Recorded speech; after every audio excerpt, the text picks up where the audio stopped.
അപ്പോൾ രാവിലെ എണീറ്റ് കഴിഞ്ഞാൽ ഞാൻ കുറച്ച് വെള്ളം കുടിക്കും. അതെല്ലാ ദിവസമുള്ള പതിവാണ് കേട്ടോ. തലേ ദിവസം ഞാൻ കുറച്ച് ഉള്ളിക്കറി വെച്ചിട്ടുണ്ടായിരുന്നു. അതിൻ്റെ കൂടെ കുറച്ച് പൊടിക്കൈകളും കൂടി ആഡ് ചെയ്ത് അതൊരു വെജിറ്റബിൾ കറിയാക്കി മാറ്റാമെന്ന് വിചാരിച്ചു കേട്ടോ. അതിനകത്ത് ഞാൻ കുറച്ച് വെജിറ്റബിൾ എന്ന് പറയാൻ തോന്നിയൊന്നുമില്ല. ആകെ പൊട്ടറ്റോ മാത്രം ഇട്ട് കൊടുത്തിട്ടുണ്ടായിരുന്നു കേട്ടോ. പിന്നെ കുറച്ച് കാടമുട്ട ഉണ്ടായിരുന്നു, അത് പുഴുങ്ങാനായിട്ട് വെച്ചു.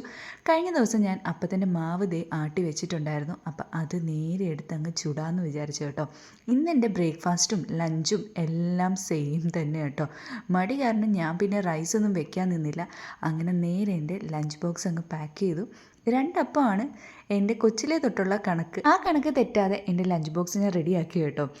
അടുത്തതെന്ന് പറഞ്ഞാൽ ചായ ഇടലാണ് കേട്ടോ. പൊതുവേ ഞാൻ ചായ കുടിക്കാറില്ല. ഇക്കൊക്കെ വേണ്ടി ഇട്ടപ്പോൾ കുറച്ച് ചായ എന്നാൽ പിന്നെ ഇന്ന് ഞാനും കുടിക്കാമെന്ന് വിചാരിച്ചു കേട്ടോ.